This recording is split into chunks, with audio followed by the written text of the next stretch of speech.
So I actually stopped here in front of the gym to go to the gym, but I have 9 minutes left and my 30-minute break is gonna be over.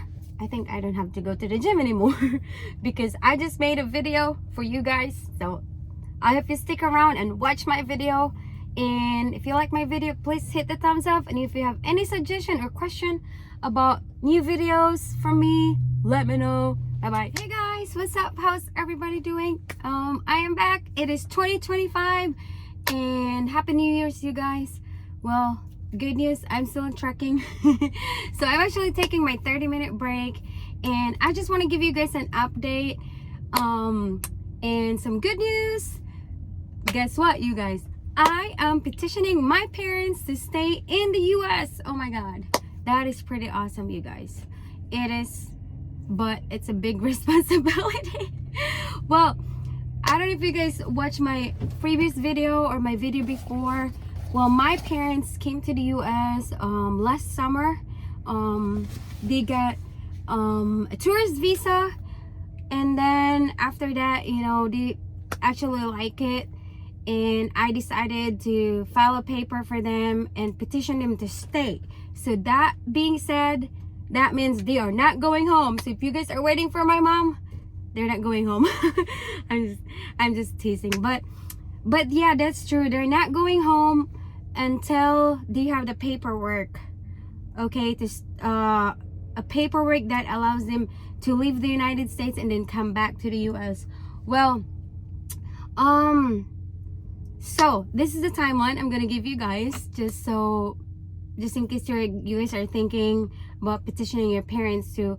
Well, I became a US citizen in March 2023, and then I was trying to decide if I would petition my parents right away or not. Our lawyer said that I could petition him as soon as I get my citizenship certificate, but at the time I wasn't sure if my parents are gonna like it, you know what I'm saying? Because once you file the petition for your alien relative, the form I-130, that means when it's approved, then they have to stay in the US, you know what I'm saying? So at the time, I didn't know if my parents are gonna like the US. So I decided to file a tourist visa for them, but I did it myself. Our lawyer did not wanna like file the paper for them because it's not a guarantee. Not everybody gets approved for a tourist visa. It's kind of like, you know, like really tricky because do you want to make sure that they're coming back to the Philippines, you know what I'm saying, or wherever you are. You might be from India, you might be from, you know, Africa, whatever country. So when you file a tourist visa, you need to prove to the immigration officer that you're coming back. Well, my parents wants to go back, especially my mom. She wanted to just go back to the Philippines. She just want to come here for a visit, you know, and see what it's like here, because she has her dad over there. They have a house and they have a car, and they have a little business there. So, and I don't know if my mom wanted really to stay here at the time, but anyhow, so they got approved for a tourist visa. Oh, I want to tell you this, you guys. If you want to petition your parents, you need to make sure once you file for a petition for them, if they're waiting in the Philippines or if they're waiting in another country to get approved where you filed the petition, then you cannot apply for a tourist visa once the petition is applied. You know what I'm saying? Petition means you petition them to immigrate to the United States and eventually like live in the US. Actually, petition is to live in the US, you know what I'm saying? So if you file for a petition and then you apply for a tourist visa, that's not gonna work.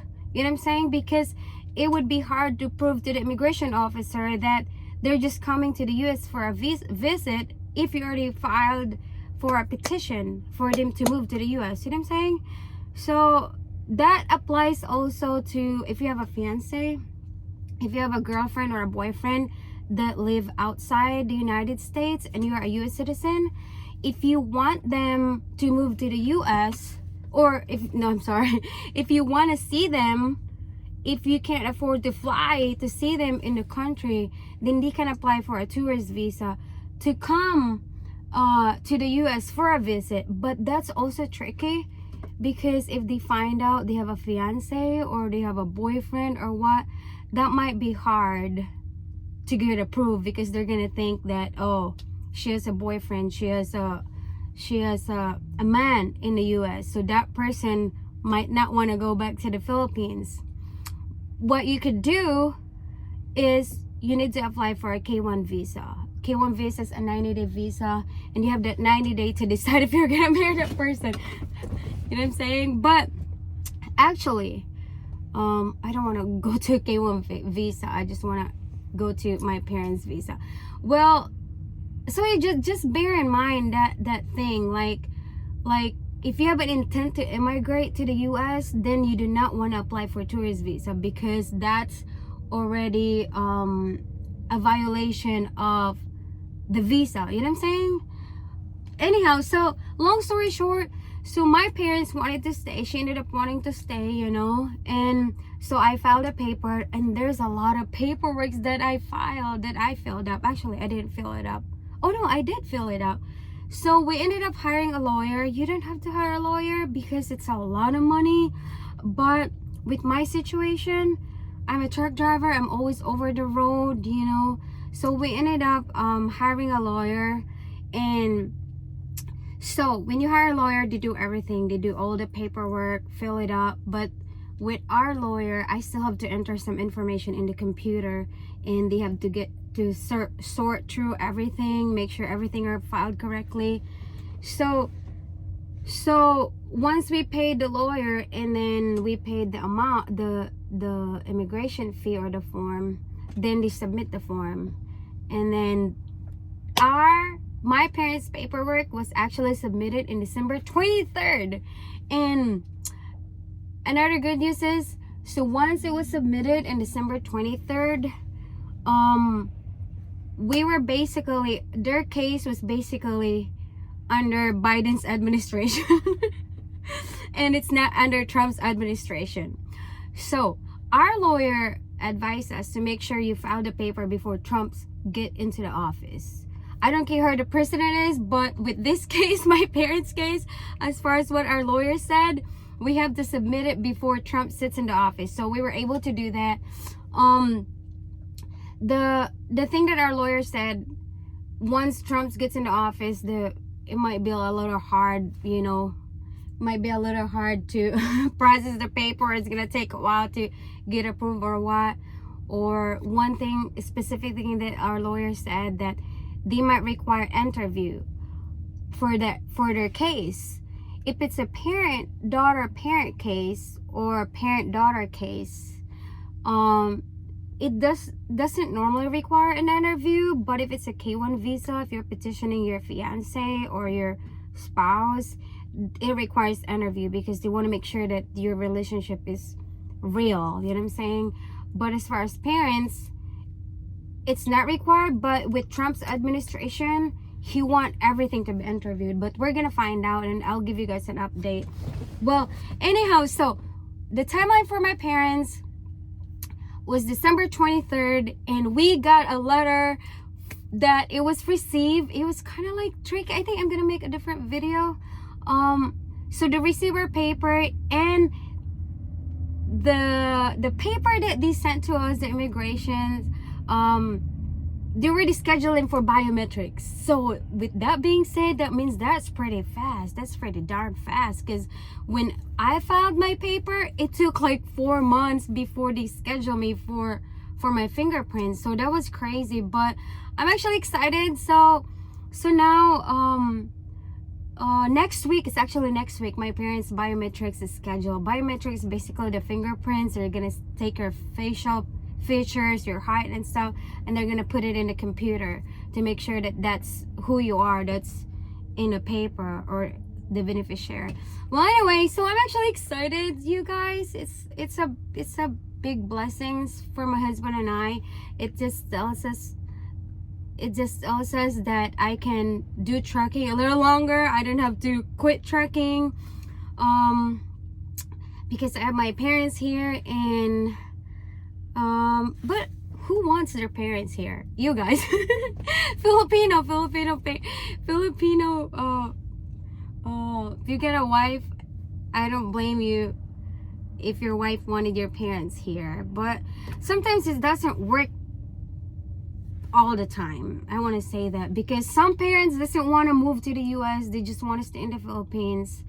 But sometimes when your parents wants to move here, the petitioner like me can't do it. It's a lot of money, to be honest, you guys. I want to tell you this so you know what I'm talking about, that it's a lot of money other than the lawyer's fee.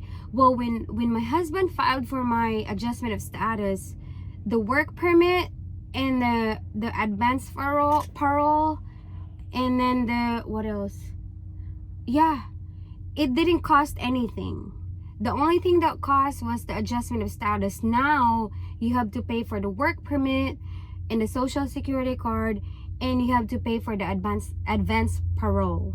So that with just one person is already $3,000. You know what I'm saying? And you have two parents, so that's over $6,000. That doesn't even include the lawyer's fee. But if you can do it yourself, do it. I was gonna do it myself, but my husband said no, just hire a lawyer, you know.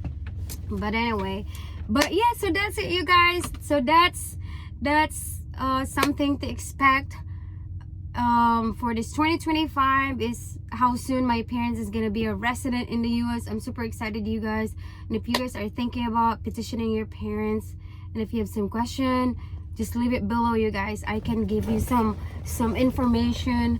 And if you're anxious about the timeline, there's something on Facebook that you can join.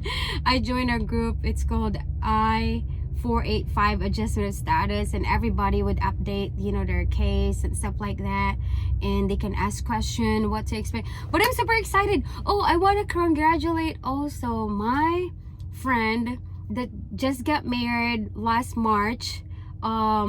It's crazy, it's already January, February, March. In 2 months, that Filipino girl, my friend Quinn, her and her husband is gonna have their wedding anniversary soon. First year wedding anniversary soon. That's crazy how fast time flies. But I'm still getting the information. This might not be the right month, but I think she filed her paper in March. I think I think maybe April, maybe between April and May. Should we say April? So that's May, June, July, August, September, October, November. So 7 months her paper was approved. She's now a resident. Oh, congratulations. Woo, that's super exciting. So yeah, I just did wanna make this video instead of going to the gym, just to give you guys some excitement and something to look forward. Because I have been thinking about, you know, a long time ago that I wanted to petition my parents, especially my mom, because one of my dream for her is to get paid $300 a week at least, instead of getting paid $300 a month. That's what, if my mom still want to work, you know what I'm saying? I'm not trying to force my mom to work, but yeah, that's it, you guys. So I just want to share you guys this. I don't know, if you guys happen to just watch this video and just want to know what's going on with my life, well, this is it. So good luck to you guys. So if you guys have dreams, keep on dreaming, you know, just think about that thing you want. But thank you guys, bye bye. Let me rephrase.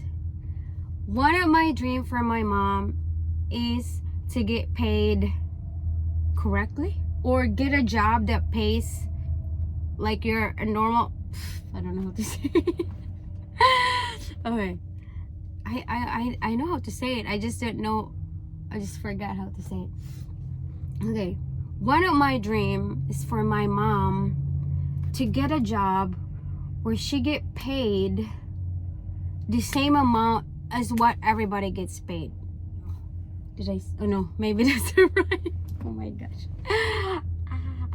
Okay, I'm just gonna edit this video.